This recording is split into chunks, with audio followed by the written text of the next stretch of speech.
In today's video, I'm going to teach you how to increase productivity with Google Sheets in 2 minutes. Open Google Sheets and create a new file by choosing Blank Spreadsheet.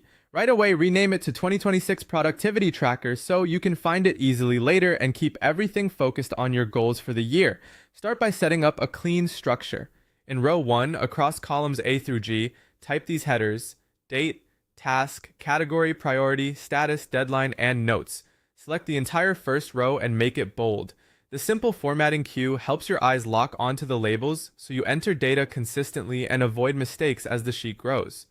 As you add tasks, use consistent categories in column C to see where your time is going.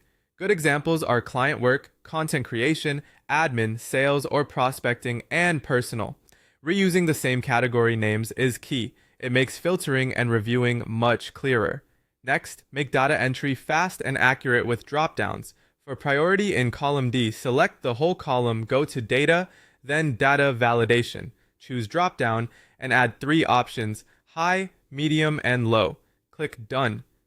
For status in column E, repeat the same steps and add Not Started, In Progress, Completed, and Follow Up. With dropdowns, you avoid typos like completed, which can break summaries and filters. Give yourself instant visual feedback with conditional formatting. Select column E, open Format, then Conditional Formatting. Set the rule to text as exactly completed and choose a green fill. Now the moment you mark a task as completed, it stands out and your progress becomes visible at a glance. Add a quick daily summary right below your table to keep score. For total tasks, type equal counte, B2, B100. For completed tasks, type equal countf, E2, E100, completed. For completion rate, type equal countaf, E2, E100, completed. Counta, B2, B100, 100. Select the completion rate cell and format it as a percentage so it reads clearly. If you're just getting started and see odd results, add a few tasks first so the formulas have data to work with. Finally, create a higher level view.